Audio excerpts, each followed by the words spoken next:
The material is a comprehensive editorial exploring the societal epidemic of dehumanization, centered on Erika Kirk's public grief following her husband's assassination and the subsequent conspiratorial backlash driven by Candace Owens. It really is a heavy, emotionally resonant piece. It is, yeah. And because it tackles such heavy subject matter, we are going to be very respectful but rigorous today.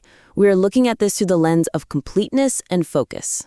Let's get right into it. So, a key theme running through this material seems to be the structural conflict between the immense emotional weight of the tragedy and the internet drama that follows. Right.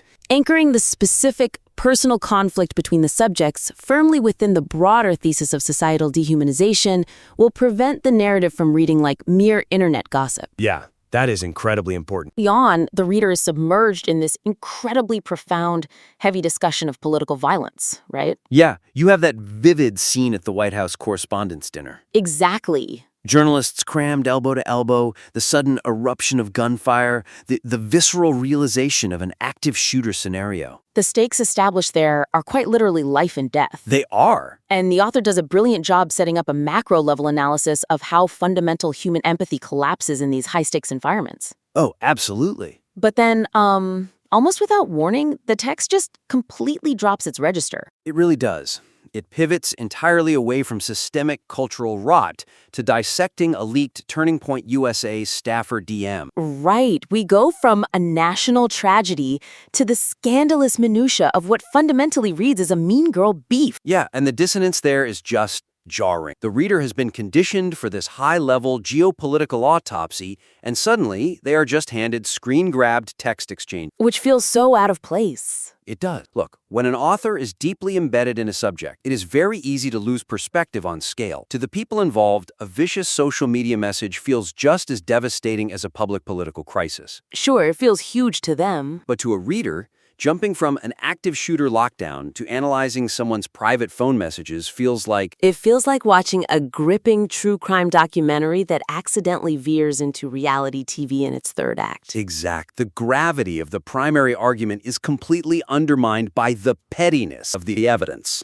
So how do we fix that structural drop-off without losing the inherent drama of the rivalry? Because, let's be honest, the drama is what keeps the pages turning. For sure. The suggestion here is to elevate the Candace Owens conflict by treating it strictly as a clinical, sociological case study. Okay, I like that. Yeah, rather than a separate, gossipy side plot. The author needs to frame these text messages not as tabloid gossip, but as empirical proof of the performative cruelty and toxic femininity theorized earlier in the text. So instead of presenting the leaked DMs as a gotcha moment to expose a lie, we shift the framework. Right. We take that specific text exchange where Owens asks, "Why did you murder your husband?" and we present it as the localized infection of the very epidemic the piece opened with. A concrete example of how to execute this transition smoothly would be explicitly stating that Owens's private texts are the logical endpoint of the public dehumanization Erika witnessed from journalists at the dinner. That's clearly laid out. I wonder, though, if we've considered how viewing the conflict strictly through this sociological lens actually makes the critique of Owens much more devastating. Oh, that's an interesting point. How so? Well, when an author removes the emotive, scandal-driven language and simply presents a rival's actions as textbook symptoms of a societal disease, the indictment carries so much more weight. Because it feels less personal? Exact. It elevates the author from an active participant in an internet drama to an objective observer diagnosing. It removes the ego from the equation. Which makes the analysis feel completely unassailable. Right. Now, framing this as a clinical case study is just one way to solve the problem. These are obviously just a few out of all possible ways the author could align the tone, but the key is removing that tabloid feel. Absolutely. And this actually brings up a fascinating secondary issue, because if we manage to frame these micro-conflicts as symptoms of a societal disease, how do we actually talk about the cure? Oh, yeah. The ideological tension. Right. Because right now, the foundation of the piece is pulling the reader in two completely opposite directions, confronting the direct contradiction between the protagonist's call for unity and the featured commentator's demands for ideological warfare will create a much more intellectually robust argument. The friction there is massive right now. It really is. The source material presents Erika Kirk's idealistic, faith-based plea to overcome evil with good. Citing Romans 12:21. Exactly. She is holding firm to Charlie Kirk's blueprint for open civil discourse. It paints this picture of a grieving widow pleading for open dialogue and maintaining her grace. Which is very powerful. But then, mere paragraphs later, the draft validates featured commentators who argue the exact opposite. Yeah, we read quotes stating that civil discourse is dead. Right, that these ideological enemies cannot be reasoned with and that they must be non-violently destroyed. The reader is left deeply confused about what the ultimate stance of this editorial actually is. It creates this huge philosophical fault line right through the center of the text. It really does, because on one page, the author is advocating for a shining city on a hill where we debate our differences with dignity. And on the next page, a commentator is explicitly stating that words simply do not work on these people. Right. A reader needs to know which framework they are supposed to adopt. Are we aiming for the high road of spiritual grace, or are we endorsing a scorched earth obliteration of the opposition? And leaving that friction unresolved makes the narrative feel really indecisive. It feels like the author wants the moral high ground of peace, but the visceral satisfaction of a war. Which, is a very human feeling. The instinct for most writers here would be to just delete the aggressive commentary and pave over the contradiction to make everything look cohesive. Which would be a mistake. You think they should keep it? Definitely. The suggestion is to not try to pave over this contradiction.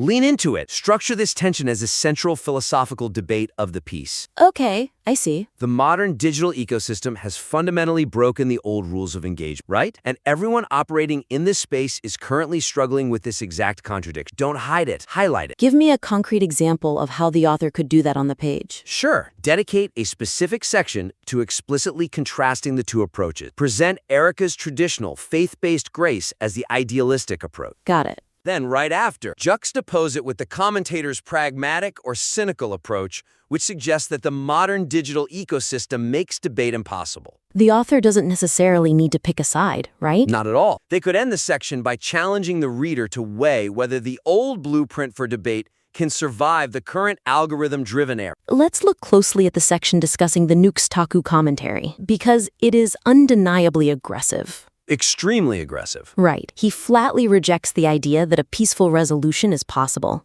And I can see what the author is going for by including it. It captures the raw, unfiltered anger of the moment. Yeah. But forcing the author to actively acknowledge this contradiction, does that risk alienating readers who just want a clear, unified message? Is there a risk that focusing solely on presenting a unified message might overlook the complex reality of the situation?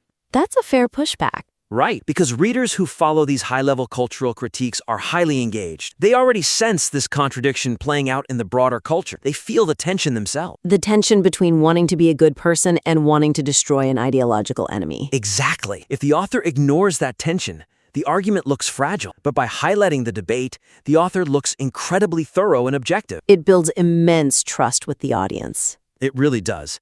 Embracing the messy reality of their own side's internal debate is a huge strength. Okay, that makes a lot of sense. Now, if we are going to put that philosophical debate front and center, we also have to look closely at the language the draft uses to describe the people on the other side of that debate. The psychological language. Right. Substantiating the intense clinical diagnoses of the audience with concrete sociological mechanics will transform hyperbolic labeling into a sharp, credible psychological critique. This is a crucial pivot for the piece. Because right now, the draft relies heavily on intense, armchair psychology insults. We see the Owens audience repeatedly referred to as demons or cuckoo. Yeah, and asserting they definitively have cluster B personality disorders or narcissism and psychopathy. The author relies on commentary from voices who casually throw out these heavy clinical psychiatric terms to describe thousands of isolated internet users they have never actually met. Which dilutes the credibility of the whole piece. Ironically, using this language borders on the very dehumanization the entire editorial is trying to condemn. It is a classic rhetorical trap, right? Totally. In attempting to express the severity of the opposition's behavior, the language devolves into the exact same vitriol being critiqued. You cannot write a manifesto decrying the stripping away of human dignity while simultaneously calling thousands of young women demons and cuckoos.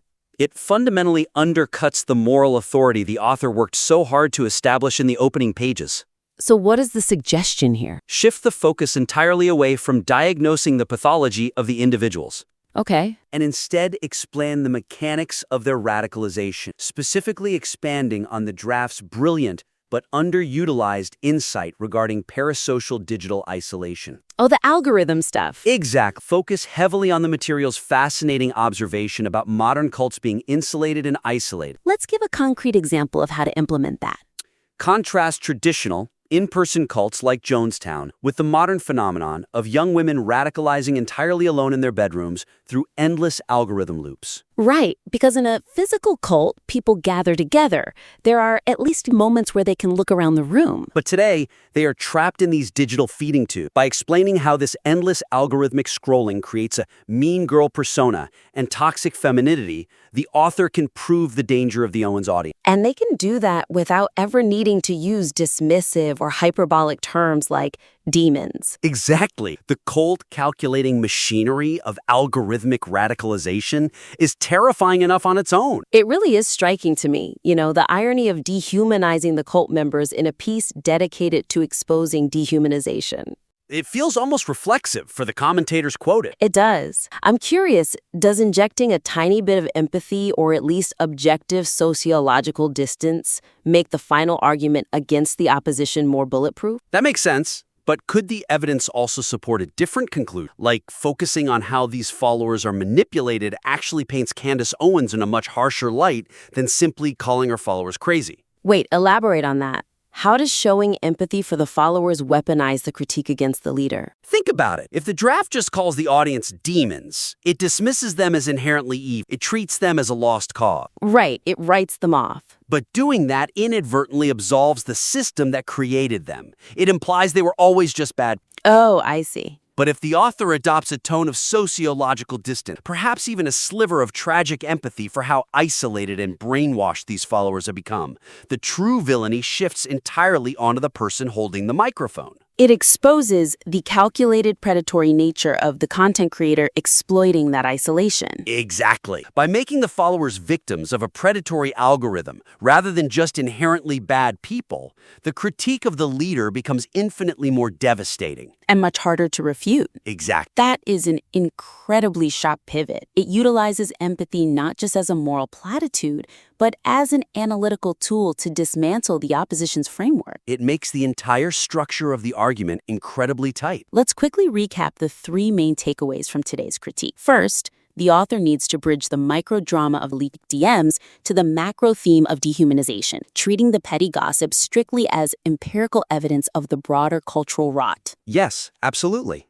Second, actively debate the tension between the idealistic call for civil discourse and the pragmatic demands for ideological warfare. Utilize that friction as a central philosophical pillar rather than trying to pave over it. Highlight the contradiction. And finally, replace the armchair psychological insults with a rigorous breakdown of the sociological mechanics of digital isolation. The foundational material here is just so strong. The emotional resonance is palpable. It really is. The author clearly has a deep, intuitive understanding of the subject matter. It is just a matter of structurally aligning the argument so that the tone matches the gravity of the thesis. For the listener, the actionable summary is clear. Integrate those leaked texts strictly as clinical case studies to remove the reality TV feel. Right. Dedicate specific space to laying out the two conflicting philosophies on civil discourse, clearly, without feeling the need to force a false consensus. Let the reader weigh the difficulty of the modern landscape. And finally, focus on the algorithmic mechanisms of the cult rather than their perceived pathologies. Strip out words like demon and psychopath and let the pipeline speak for itself. Exactly. We want to briefly thank the listener for submitting such a complex, gripping piece. We warmly invite you to submit your next draft or any other future work for further critique. We would love to see how these concepts evolve. It's going to be a phenomenal piece of writing. Because ultimately, if we don't zoom out to see the overarching patterns, we just end up staring through a microscope at a neighborhood squabble, and we remain completely oblivious to the hurricane roaring right above our heads.